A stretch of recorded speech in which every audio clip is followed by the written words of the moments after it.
A letter to God. Before you read. They say faith can move mountains. But what should we put our faith in?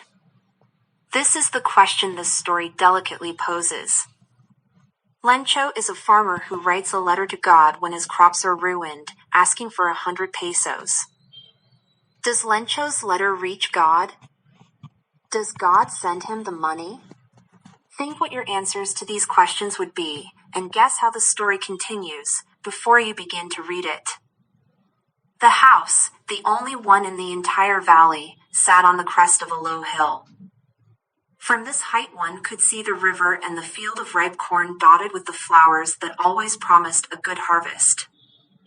The only thing the earth needed was a downpour or at least a shower.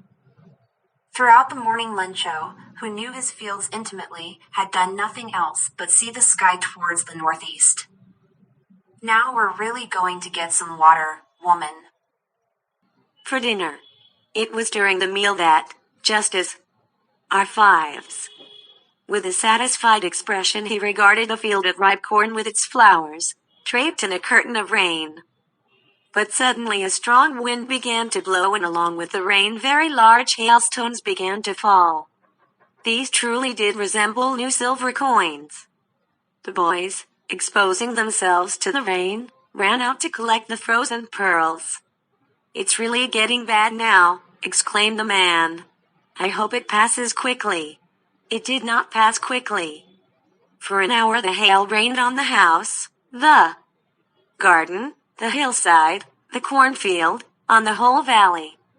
The field was white, as if covered with salt. Not a leaf remained on the trees. The corn was totally destroyed. The flowers were gone from the plants. Lencho's soul was filled with sadness. When the storm had passed, he stood in the middle of the field and said to his sons, "A plague of locusts would have left more than this. The hail has left nothing. This year we will have no corn. All our work, for nothing. There's no one who can help us. We'll all go hungry this year." But in the hearts of all who live in that solitary house in the middle of the valley, there was a single hope, help from God. Don't be so upset, even though this seems like a total loss. Remember, no one dies of hunger. That's what they say, no one dies of hunger. All through the night, Lencho thought only of his one hope. The help of God, whose eyes, as he had been instructed, see everything, even what is deep in one's conscience. Lencho was an ox of a man, working like an animal in the fields, but still he knew how to write. The following Sunday, at daybreak, he began to write a letter which he himself would carry to town and place in the mail. It was nothing less than a letter to God. "God," he wrote, "if you don't help me, my family and I will go hungry this year. I need 100 pesos in order to sow my field again and to live until the crop comes, because the hailstorm."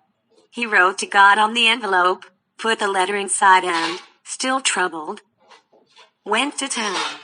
At the post office, he placed his stamp on the letter and dropped it into the mailbox. One of the employees, who was a postman and also helped at the post office, went to his boss laughing heartily and showed him the letter to God. Never in his career as a postman had he known that address. The postmaster, a fat, amiable fellow, also broke out laughing, but almost immediately he turned serious and, tapping the letter on his desk, commented, "What faith! I wish I had the faith of the man who wrote this letter." Starting up a correspondence with God. So, in order not to shake the writer's faith in God, the postmaster came up with an idea: answer the letter. But when he opened it, it was evident that to answer it he needed something more than goodwill, ink and paper. But he stuck to his resolution. He asked for money from his employees. He himself gave part of his salary, and several friends of his were obliged to give something for an act of charity. It was impossible for him to gather together the 100 pesos, so he was able to send the farmer only a little more than half. He put the money in an envelope addressed to Lencho, and with it a letter containing only a single word as a signature: God. The following Sunday, EnglishCh came a bit earlier than usual to ask if there was a letter for him. It was the postman himself who handed the letter to him, while the postmaster, experiencing the contentment of a man who has performed a good deed, looked on from his office.